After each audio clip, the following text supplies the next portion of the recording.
So this morning I caught up with Carlton from Brunton Media and we had a great chat about Salisbury, his showcase reels, War of Warcraft, which I now know is WoW, and yeah, just what Carlton's been up to, where he's going, and how he's moving Brunton Media forward for the future, and just how he can help his customers. It's a great chat as always.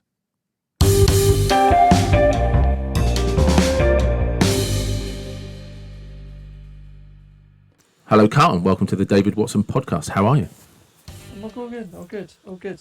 Been a crazy week, but Yeah. you know, that's life. That's video production. That's things reopening. That's all good fun. I'll put it that way.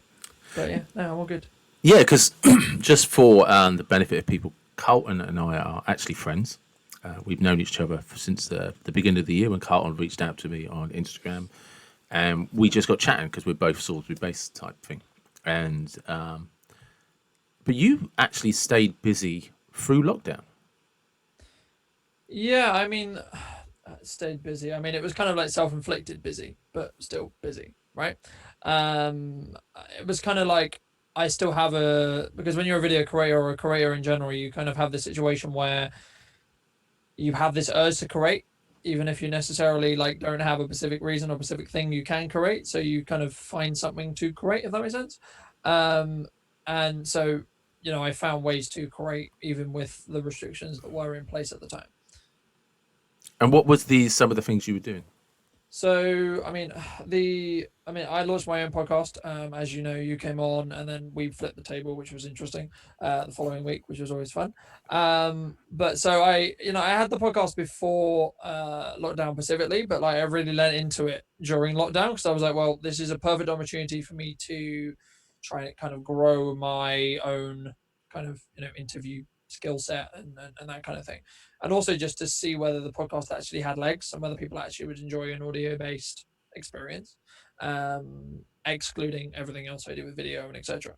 So for me, it was, and it's now become an asset for me to use for adding more value to clients, to have longer form conversations that wouldn't necessarily work in any other context because they, we're not necessarily going to sit there for an hour and have a conversation, when we can have that in the podcast terminology, right? But it's also allowed me to sort of, in some ways, get some kind of like real feedback from my work in the respect to whether that's like clients I've worked with or people who I want to work with, or specific industries that I want to kind of understand more. Specifically, how do people grow on YouTube, for example, was one that I specifically targeted. Talking to people who I see a lot further in their career than I am. Something I've done for most of my career, I would say, is always try to surround myself with people who I think are between 5 and 10 years ahead of me. And the main reason for that is because just through passively being around them and talking to them, you'll pick up things that they will do routine, but I wouldn't necessarily know as routine, being, you know, between 2 and 5 years old, in the respect to like where I am in my career in that respect. Um, so that's kind of been the main thing, and that's the main thing I was like busy during lockdown, outside of like then just practicing and still trying to keep things moving and things active in that respect. And then as things kind of opened up slowly, it was then like as client work came back slowly and slowly and slowly, and as things open up more and more and more, the busier I get. And the issue which I'm getting now is I have all these things I put in place as like a band-aid to content, but now I want to keep doing them because, as we've discussed previously, and we can get into if you want, but the only way you're going to grow anything is through consistency. So I'm trying to run a YouTube channel, also running a media production business, all at the same time, and I need a 36-hour day basically every day, to get anything done, or to get everything done that I want to get done. And for me, it's been like kind of in some ways now seeing what I can outsource and how that process is, and how can I, well, for obviously do that cost effectively, but also then how does that free up some more of my time without reducing my product offering, if that makes sense. Yeah. um, to then allow me to focus on the growth aspects of Brunner Media, and then seeing where we will be in the next year to two. So, because one of the things you've done that I think personally, I think it's something you should be really proud of is you did some showcase reels of Salisbury, and you just went out in your own time.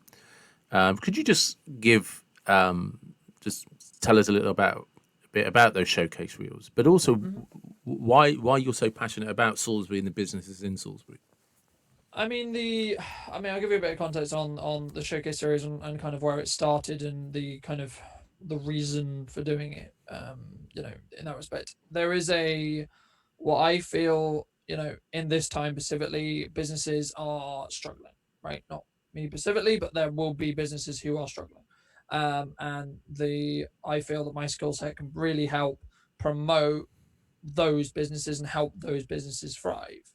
The original series was a lead generation idea, and it still is. But it mainly adds, a lot of the kind of mottos or etc. that I have running through my business and running through what I do is how can I add huge amounts of value to you before asking for money, right? Because a lot about business isn't always about making money. Yes, of course, that's something you need to think about at some point because everyone has to eat, everyone has to pay bills, right? Of course. But a lot of the showcase series is my way to help showcase businesses that people might not have necessarily necessarily know about. But also then for me to have some leverage to be able to have a conversation with that business to show, well, look how well the showcase did. This is only the tip of the iceberg of what you could do with video content or marketing. So would you be interested in having a conversation about some of the other ideas I had, yada yada yada yada yada. And not every time that necessarily is related in regards to they always get to that conversation, but at least it gives me that kind of like from a base level, just from looking at targeting and specifically like my own marketing, it allows me to consistently be in people's feeds as well. So it's this like balancing out between it gives me leverage to have a conversation with a business that I may want to work with, but also it allows me to stay sharp in regards to creating because I'm constantly doing it. One and two, I'm also in a situation where because I have content for my own feed, it means I need to worry less about my own organic content because I've now kind of got a strategy and kind of things in place where just give your listeners some context that don't know, I release a podcast every Monday and then a YouTube video on Wednesday that's like either a review or a behind the scenes video or whatever that week's video is. And then on the Friday, I release a showcase piece, which is basically a mini promotional video to do exactly that, to showcase and introduce a business to my audience, but also to do vice versa, because in most cases, I will give that business the entity or the showcase episode for them to post as well, with a creditation, of course. But then that kind of introduces their audience to me as well. So it works. It's a win-win situation. And a lot of what I do is I try to do win-win situations most of the time because then there's no kind of someone is winning more than the other person, right? Because there's a lot of value adding being given across, if that makes sense. That's Yeah, not absolutely. always monetarily. So yeah, that's kind of like the showcase series as a base. I mean, the background of it was an idea I had last summer. I ran it for like 8 episodes, 9 episodes, 10 episodes, something like that, last year, and then I sort of ran out of businesses, to be honest, to showcase. So the series kind of came to a halt. Then I relaunched it just after lockdown and everything reopened or started to reopen to help promote businesses that were just reopening. But now the showcase series has kind of become and kind of evolved into more me introducing. It's not just Salisbury based. The majority of it is Salisbury based, but there's plans in the pipeline for it to go beyond Salisbury now. So it's like a natural Um, expansion. yeah, so it's going to be more of a series or more of a kind of things that I feel are important to talk about or important to showcase. That might be a business, that might be a product, that might be a service, that might be etc. Um, as well, and then also then there's all the other benefits that I just discussed as well. About why to do the showcase series as a concept, as a top down basis. Anyway, So when you do a showcase for somebody, when they appear on the showcase reel, what is it yeah. you're trying to put across for their market? So I mean, it's hard because I don't necessarily know their market. right? And I don't pretend to know the market. But what I do know is I know how to introduce a business and what I personally, because in most cases it's the first time I'm actually out of the business. So I basically just try in the showcase to showcase pieces or, products or etc. that they feel is important, firstly, because I always ask the business owner that I'm dealing with or the business owner that's been showcased, what is specifically important that you want me to showcase, right? Is there a specific product that's really important to you, or is there a specific, especially at the moment with COVID, it's been like, oh, make sure you get, hand sanitizer, that kind of thing, to make sure people are aware that that's what we expect, kind of thing. And, but then also, what jumps out to me? What do I notice? Is there a nice painting on the wall, or, is there like a specific nice candle, or is the lighting really cool, or is there a really nice looking mirror, or whatever, those little details that someone might overlook sometimes. I try to then highlight, and also then it kind of goes into the respect of why is that business special, because of those little details and those little touches which they do to help their clientele or help their customer base, or etc. in that respect. But it's also about seeing how I can take my own spin on their business as well as a but at a base level, what is the showcase? It's a way for me to introduce a business, as a Yeah. first piece of content, to say, this is what Dave does. This is what XY etc. person does. So I think that's why, in some ways, it's had the kind of interest that it has had, because it is very unique in the regards to the series itself, and also there's no money exchange in that series at all. Yeah. It's a completely passion project for me, and a completely like value transaction in the regards to, I give you some of my time with possible exposure, and also but then it's like starting to build that relationship with that person, or that business, to possibly have them as a client or possibly not, depending. But and that's kind of where like add value first really came from, because you prove why video is good to do before you ask for them to pay you to do it, if that makes sense. Yeah. Yeah. No, it's like, basically, here's a sample of how good I can make your business look. Yeah. And we can highlight specific areas for your business that will attract customers in. And actually, it's a funny way of saying I'm so confident in your brand, and confident in what I can do, that I'll do some of that for free. Yeah. And and then it speaks volumes for itself. And I think that something which I took from very, very early on in my career was what a photographer friend of mine said very, very early on. This is long before I went full time, etc. Was, you have the work ethic, and your work will speak for itself, and let your work speak for itself, because I don't nowadays I don't really sell Yeah. at all, right? I just put stuff out, and eventually I then end up building a relationship with a person, right? Mm. And then they end up becoming a client, and then we end up working together, or we don't, depending, right? Depending on how that relationship really is, and how that relationship really builds or doesn't. Because there's some people I do showcases for that for whatever reason, they may not see it's fit for their business where they are right now, or I may feel that, the vision which there may be, there just isn't something connecting there. Whether that's me and that person, or whether that's they want to go a different direction, and that's fine. But the only way you're going to know that is by experimenting, and is by trying, and is by, in some ways, offering, a tester, right, and offering something to try. It's like anything when you go to a supermarket. Probably pre-COVID now. I can't imagine they'll be doing it at the moment, but when you were given like, oh, taste this wine, or taste this cheese, or taste this Yeah. whatever it was, what they're doing is they're like, hey, taste this thing. Do you like it? Oh, conveniently enough, we sell boxes of it.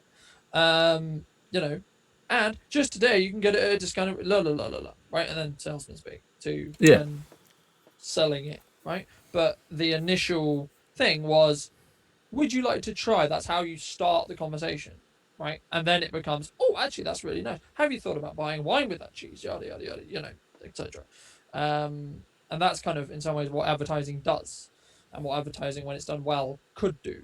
Because at the end of the day, the point of advertising is to generate you more revenue. But what parts of advertising you can never really put a finger on oh, this paper advert that I did generated me this amount of revenue, right? Or this billboard generated me this amount of revenue, or this video generated me this amount of revenue. That's not, in some cases, that is something that you can do eventually, but that's very specific targeted campaigns. But outside of that, you can't really know because a lot of it is brand awareness stuff, which happens across a long period of time. So then you kind of know, like, for example, if someone's looking for video, the likelihood is they'll come to me because they've seen me create video for consistently from weeks and weeks and weeks and weeks and weeks and weeks, right? So they're more likely to come to me over my competition because I'm consistently putting out what I would hope would feel high quality content that proves I know what I'm talking about because I Yeah. do it all the time. And then there's less questioning there. And also with what I do with stories and what I do with podcast content, I'm kind of putting my personality out there. So whenever I'm having a conversation with a client or a new client, or I meet them, or we have a Zoom call or whatever, it's normally let's talk about your business, not talk about me because they already know me Yeah. because they've consumed my content in one way or another.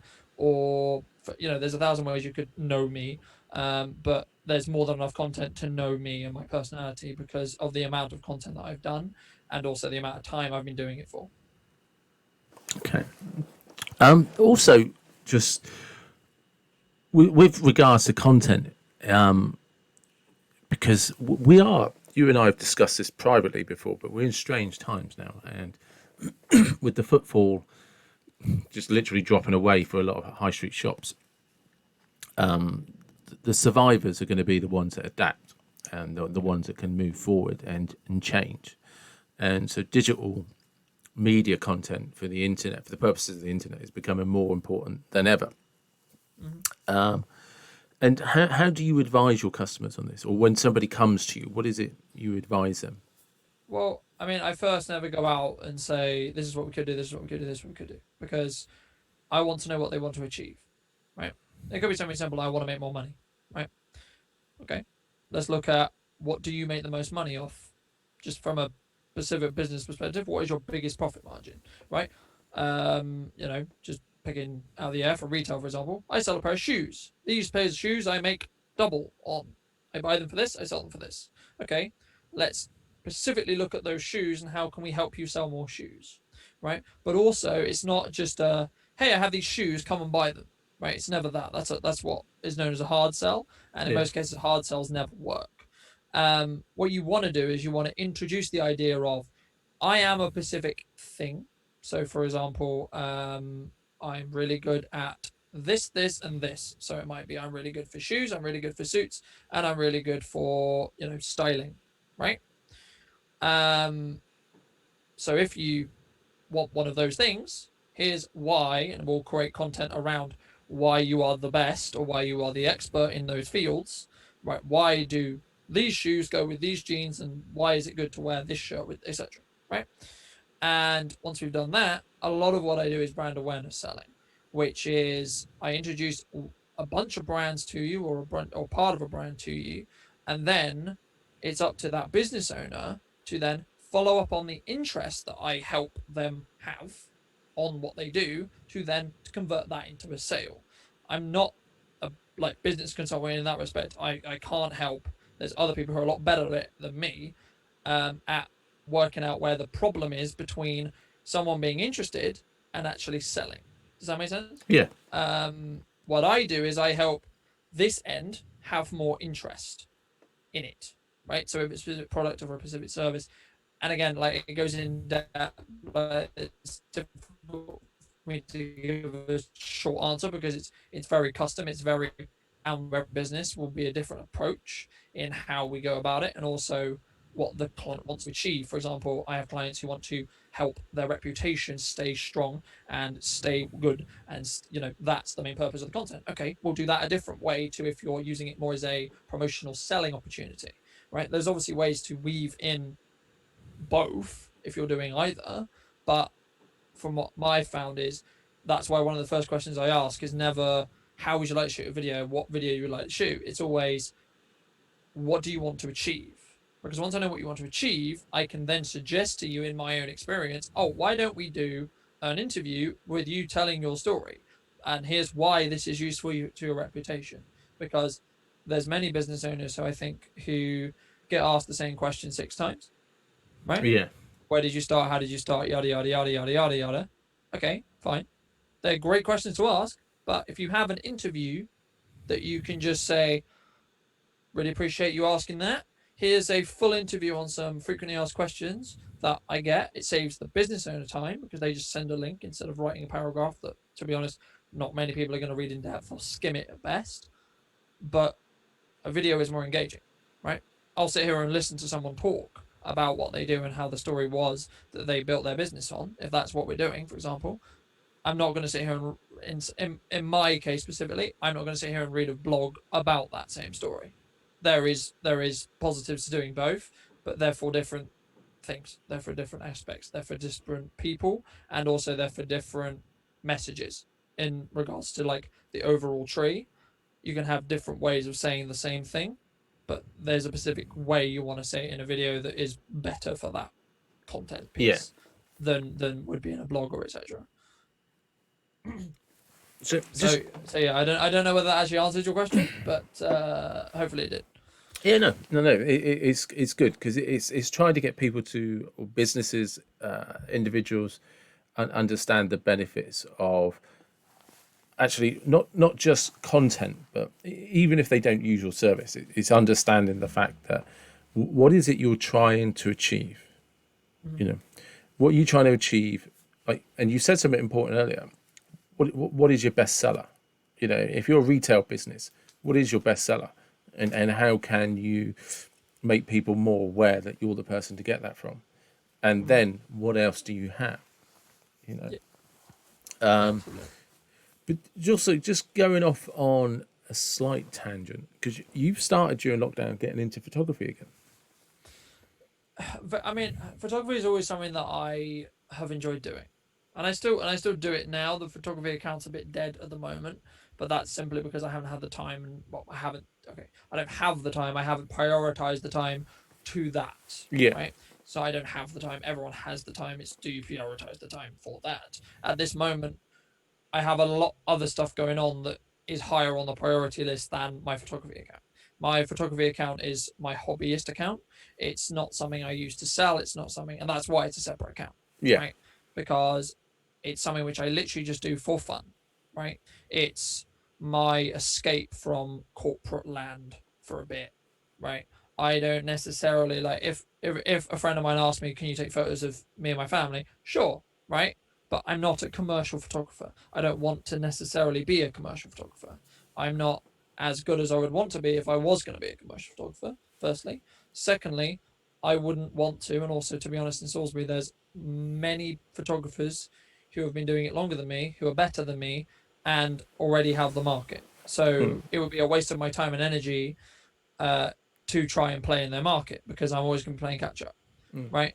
What I offer is something very different, something very unique. I'm one of the only uh, solo video creators that you can work with in Salisbury, period. I am one of the only ones. And I would argue I am the only one who's been consistent through the last 3 years, consistently doing it and consistently actually doing it, Yeah. in my opinion, right? Now, of course, I'm biased because, for obvious reasons, but from what I'm seeing, because part of what I do is look around to see who else is creating and see what other creators there are, and there is no one who for whatever reason, whether that's because of their priorities or whatever, is able to and has been able to consistently create high quality content, right? Which is the important bit. It's about consistency.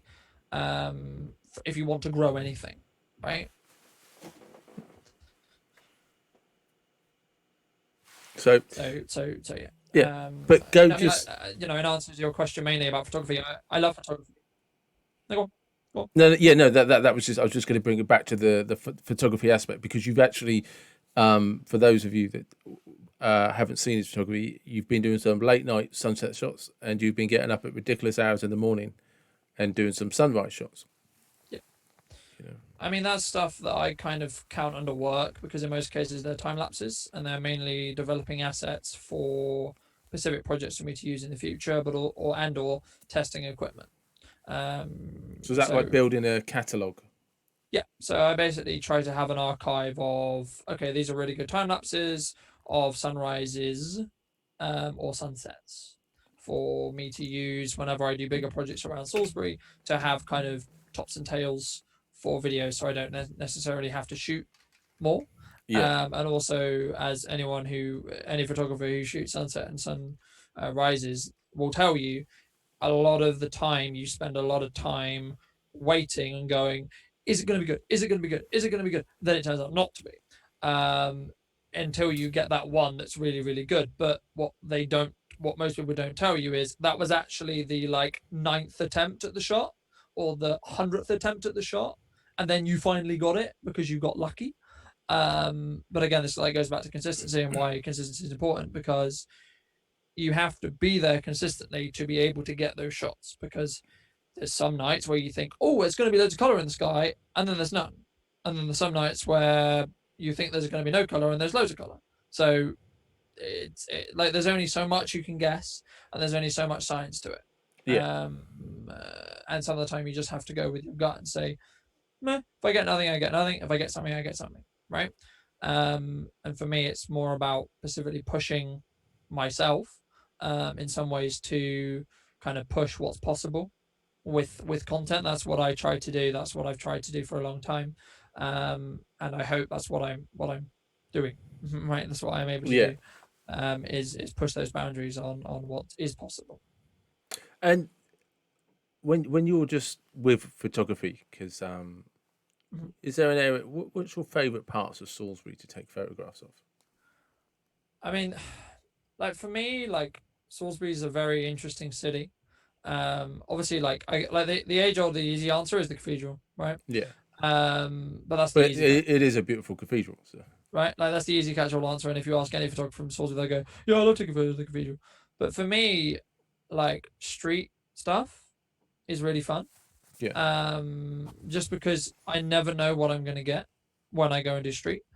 Um, and street is very unique, as in stuff I get last week, I will never get again.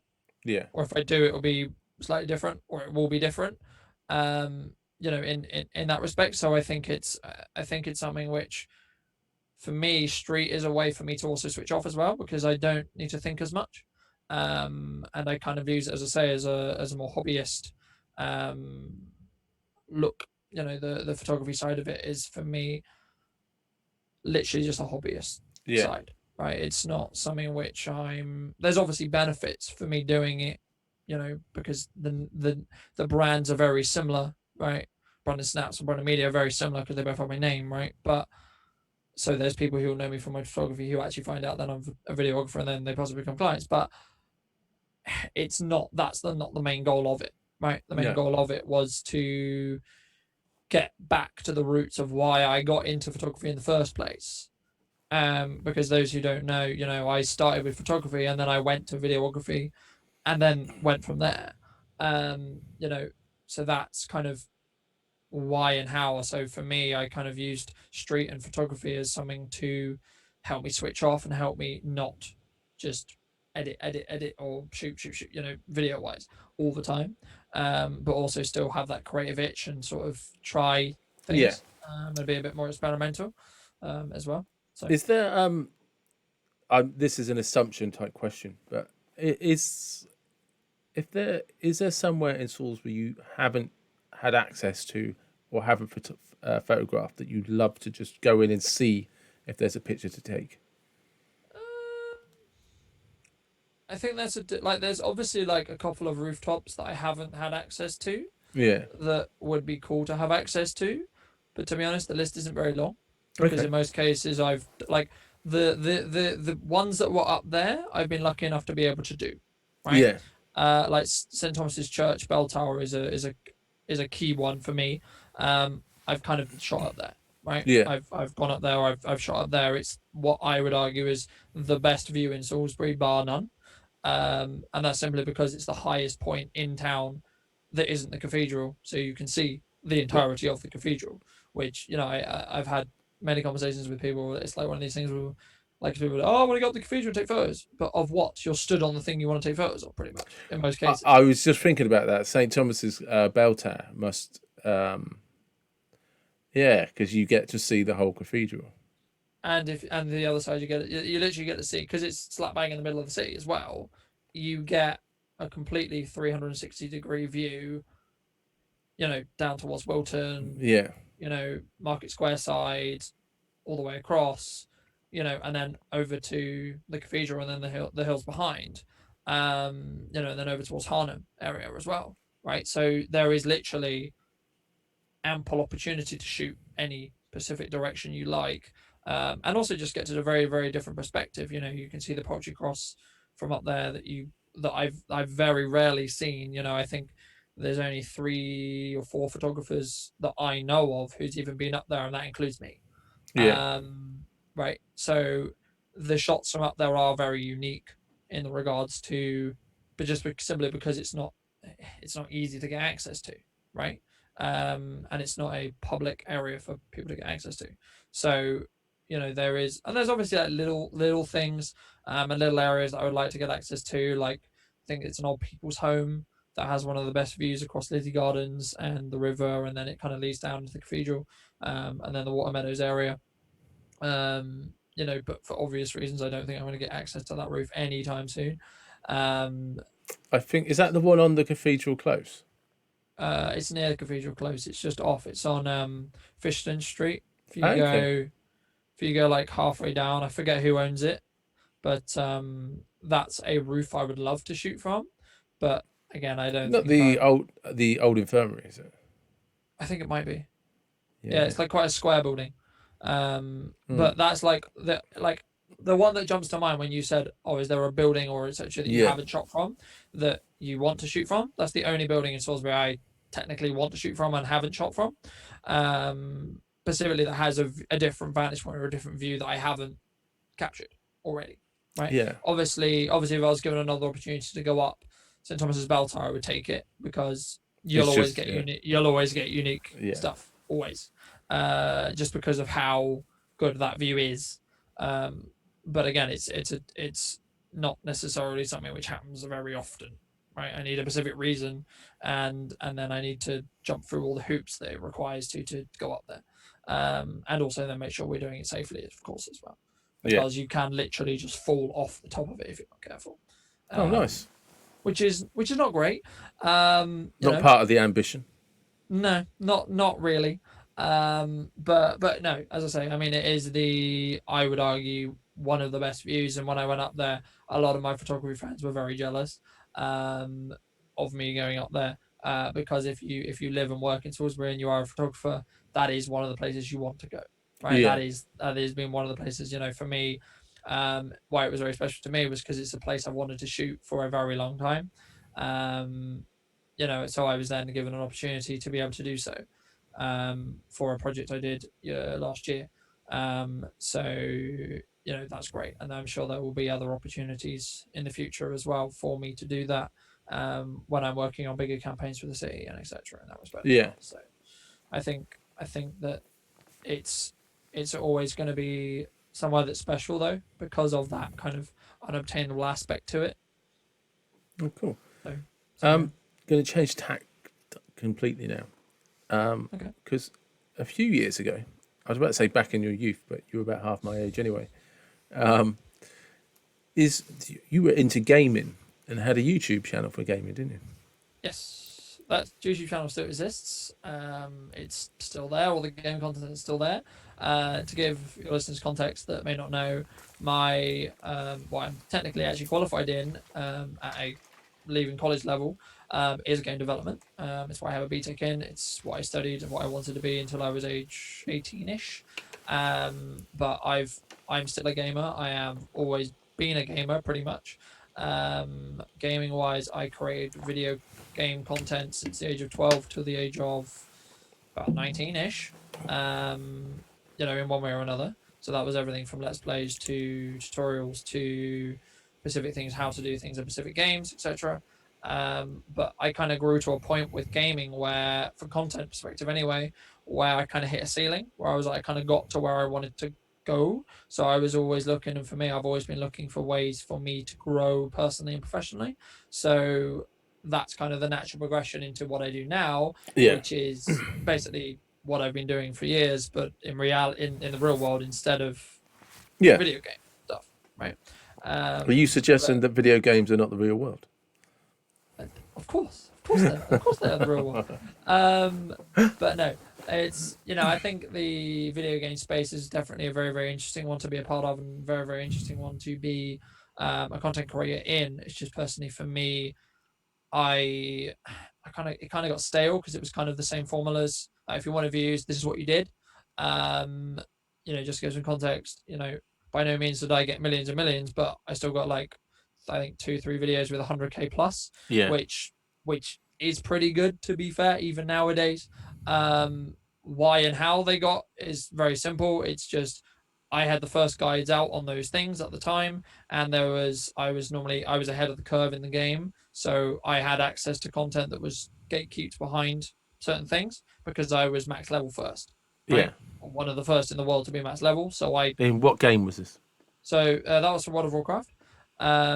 So that was back in Legion, the Legion expansion. And basically in the Legion expansion, me and a handful of friends of mine went for world first level 110 at the time, which was the max cap for Legion. And that was a fun 37 hours, I think it was. Basically, those to give context who don't know, every couple of years, WoW basically gives their audience a new expansion, and that releases new content, new level brackets, etc. And a lot of the content which people enjoy about WoW is the high end max level content. So with every new expansion, there's either 10 or 5 levels that you get given, right? So if the max level was 110, it's now 120, or if it was 100, it's now 110, right? And back then, a lot of my it was in my best interest to do this for obvious reasons because I was trying to make YouTube a thing from a gaming perspective to actually make a genuine career from. And I was also in an interesting position because we were in the middle of a move and etc. So it didn't make much sense for me to have a job because I wouldn't stay in that job very long. But yeah, so basically, long story short, I stayed up for 36 hours, 37 hours, something like that. Basically to go from what was then the max level to then the new max level, and do it as quickly as I possibly could. I think I was 14th on my server or something to get it. And I think I was like 20, 30 in the world, I think, Nice. at actually doing it. So, like, it, yeah, it was pretty good. I've thrown around the idea of possibly doing it for the new expansion, just as a like fun thing to do, not even necessarily like to get world first, because there's people who are a lot better than world first races than me, and in Yeah. most cases they practice their routes over and over and over and over and over again on the testing versions of the game, before, right? Yeah. So it's not really fair because they know every quest, they know every single route, they know exactly. But for me, that kind of ruins the experience of a new expansion because the whole point of a new expansion is there's all this new stuff. But the thing is, they already know all the new stuff and they're already bored of the new stuff before it's even come out. Yeah. So it's kind of this balancing act between I want to be really competitive, but I also want to enjoy the new stuff. Does that make sense? Yeah. Yeah. Um, so yeah, and also for me, it's now become more of a hobby again, and that's part of the reason why I stepped away from game development as a career, was because I didn't want to have my love for it basically sucked away, um, which is what I saw in the industry happening. Um, when I looked at the gaming industry and when I looked at what was happening in the gaming industry, so I deliberately was like, okay, no, in a simple term, no. Um, but it's funny now because I have more connections in the game industry than I would ever think I would had, Yeah. when I was studying it. But now I actually possibly working with some longer term game dev people from their marketing perspective, to helping them with their marketing, Yeah. which has been really really fun and really really interesting because it gives me kind of a what if scenario, because I'm looking at the career I could have had if I hadn't decided to stop, right? Yeah. And I did some kind of career searching after that to get to the point. It wasn't just a kind of stop gaming and then go into video. No, there was like 3 other careers in between. A lot that I don't think a lot of people know. No, yeah. no, I didn't know it got that in depth, and I know you. Do you still play World of Warcraft? Yeah, absolutely. It's something which I have a lot of friends that I've known for years. You know, some of my closest friends, like literally, I've known one of them for probably 7-8 years now. You know, I met her through WoW, and we're still friends to this day. Yeah. Right. And we talk, you know, a couple of times a week still. Right. I just had a confession. I just realised WoW is World of Warcraft. Yeah. Yeah. I'm not a gamer, so it didn't occur to me. In any way, shape, or form. It's just shorthand because because a lot of people when they talk about World of Warcraft, it's a long it's a long thing to talk about. Yeah, so we just shorthand it as well. Yeah, But I completely forget to explain that to people because I'm in the mindset of the communities that is always like, oh yeah, we just call it WoW. It's just WoW, isn't it? It's just WoW. I think I forget that people actually don't know what WoW stands for. I think but I mean, you said World of Warcraft a couple of times, and then when you said WoW, I still didn't join the dot sticker because I'm so detached from computer world. You know, I don't think I've never seen the game World of Warcraft. It's I don't have any consoles. I don't play computer games. They've just never held my attention long enough. I mean, I did 20 odd years ago when the first sort of Segas and PlayStations came out, and the Nintendos, but it was never. I never got into those campaign games so far. In fact, the only campaign game I've ever got into is Age of Empires, and I have an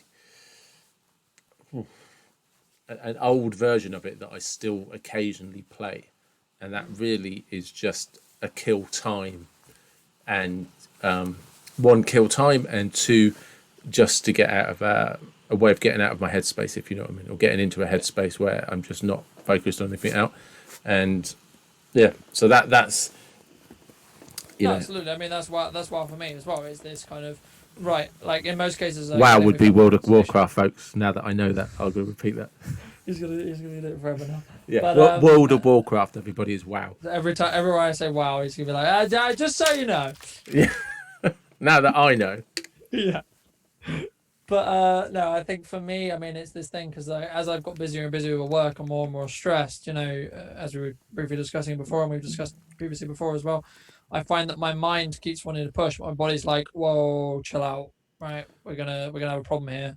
So I kind of use WoW as that kind of disconnect because I can literally disconnect my brain from reality for 4 hours or 5.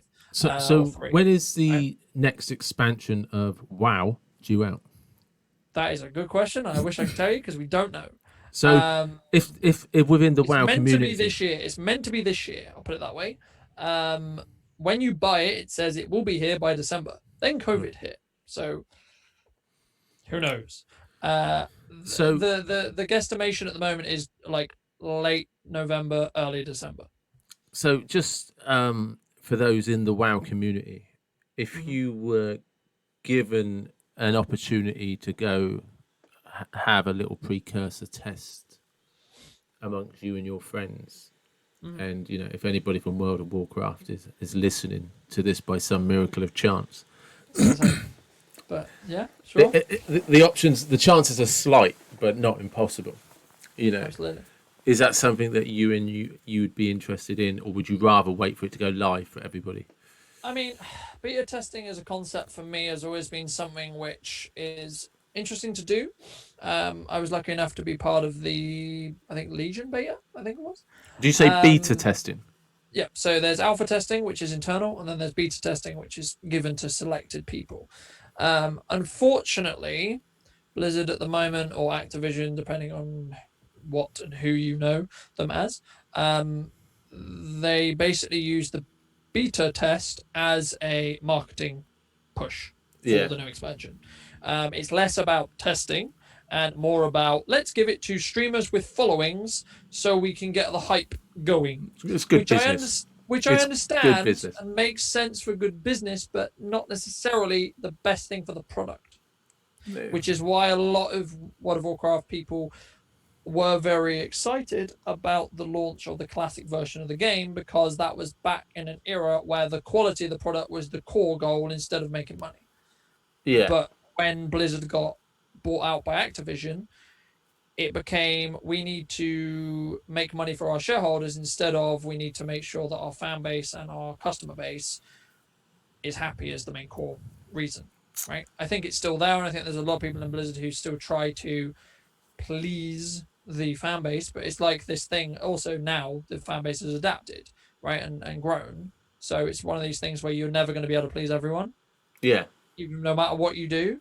But there's like very specific things, and that's why it's like this balancing act between. I think Blizzard or Activision did a very clever thing by actually having an official server for the classic version of the game, because it basically made them so much money, because you have to have a subscription to the newest version of the game to be able to play the old version, right? But with that process, they basically generated more revenue from an audience base which they had basically not had, because that audience base only wanted to play the classic version of the game, right? Yeah. But what they're doing by having the classic version of the game officially is they are basically monetizing that classic audience that would never play the retail version or the newer version, right? They would never play it because it's changed enough. And I could get into the long-winded reasons about why, but that's a podcast all on its own. But Um, it could be easily argued that that's just actually ensuring that an original client base has a product they can use. I mean, you and I have discussed this with businesses many times, that one of the biggest dilemmas business has is you get a core group of customers, and then as your product starts to grow, you start seeing a divide in your customers. Because so you go from 100 to 500 to 1,000 to 10,000. You start seeing divisions in what areas people like, and it's how you manage that process of still respecting the foundations of your customer base, but also accommodating the larger market, and it's incredibly difficult. So they've probably kind of done the best they can by everybody, but if you love the original, you're always only going to play that, and if you like where it is now, you're never going to be interested in the original. Yeah, yeah, absolutely. But No, absolutely. And I think for me, it's been interesting because I've kind of played the new version of the game, and that's what I've been kind of into. But when the classic version launched, until more recently, I've kind of wanted to play that more and kind of have been playing that more. And that's simply because with every expansion, there's normally a content drought between expansions. So the last patch of an expansion, before the pre-patch of the next expansion, there's normally like a 6-month to an 8-month gap where there's no new content. There's nothing new, right? So sometimes it's a year, depending on the expansion cycle. And right now, we don't know how long this content drought is going to be. So I've been filling that content drought with the classic version of the game, which I didn't play, right? Because I joined the game when it was a lot more retail, was a lot closer to what it is now. So I wanted to experience what that classic version of the game that everyone keeps saying, oh, it's really good, has been saying for years. But okay, why? What about it is it, right? Why is it there? And I would say right now we're playing both. They're different. They suit different audiences, right? And that's why I think Activision or Blizzard has been very, very smart regarding business sense. Is they're winning on both sides, because they're giving the clients or the customers who want the retail experience, and they're giving the people who want the classic and vanilla experience, the vanilla experience at the same time. So just for those of us like me who have no idea what World of Warcraft is about, what are the differences between the two games? I mean, to me, it sounds like a wizard type Dungeons and Dragons type game, and I couldn't probably be further off the mark.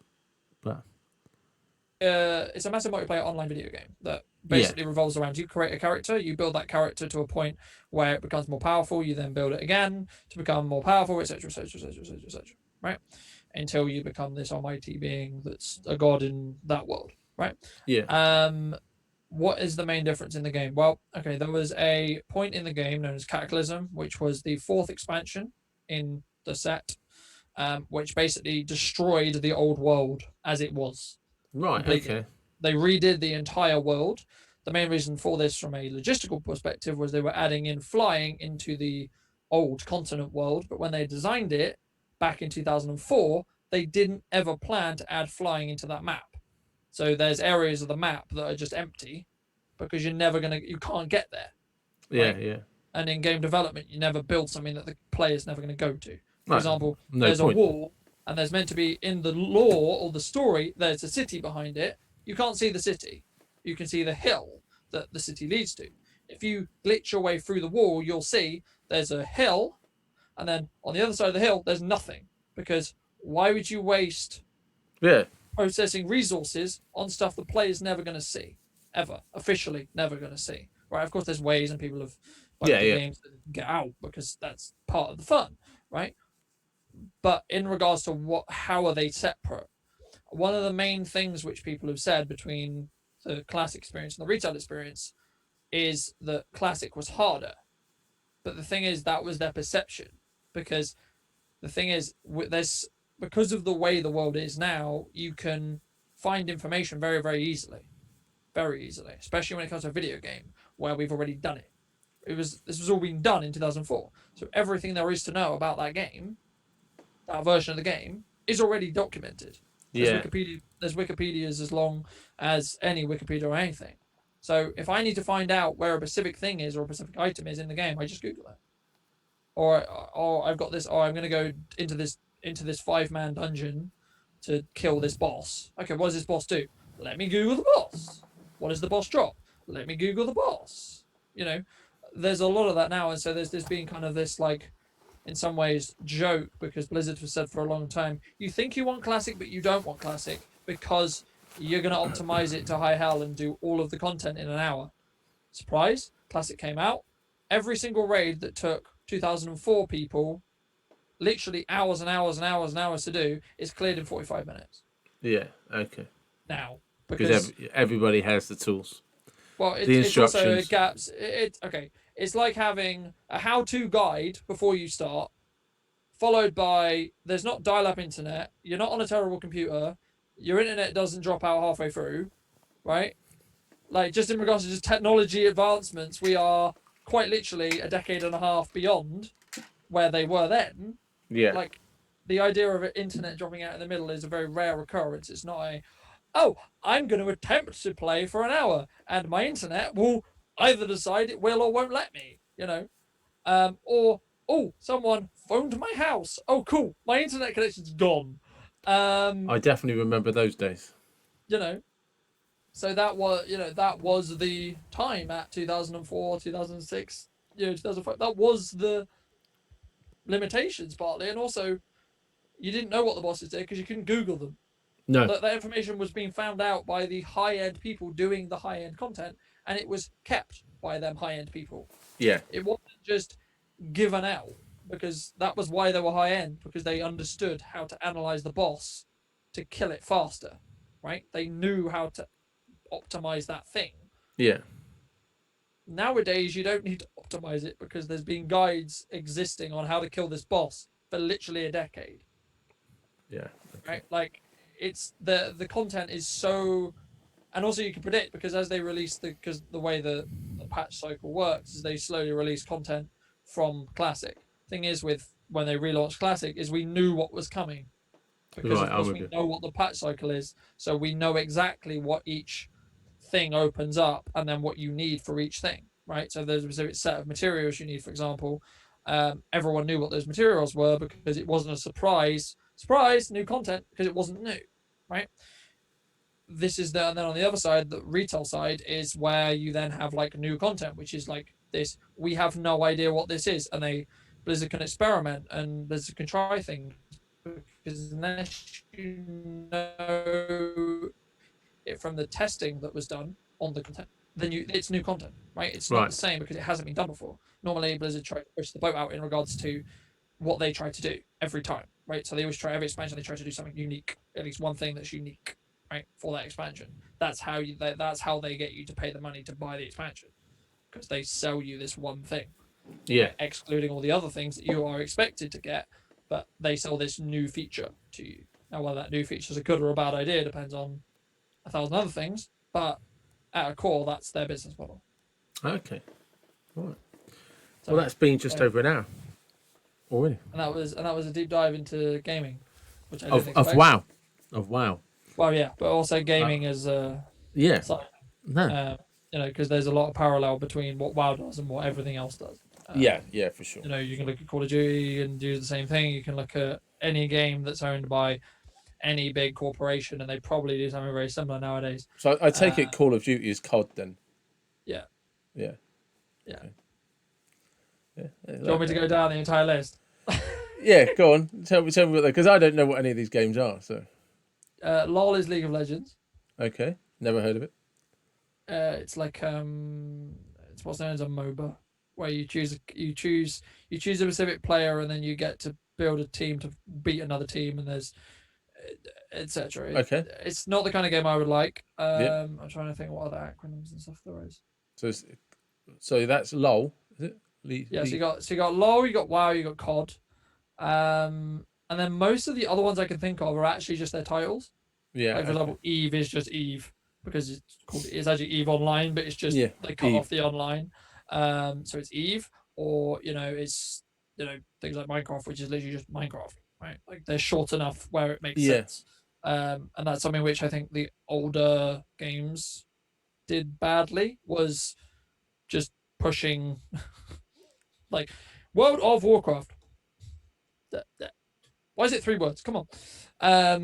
You could have called it one thing, and they would just been easier to roll off, but then people are just acronym them. So yeah, it just depends on the game, to be honest. Oh, well. But yeah. Well, we'll just, now that I've been educated in computers, that we'll leave it there. And thank you for coming on to the podcast. I appreciate it. No worries. Cool. It's good fun.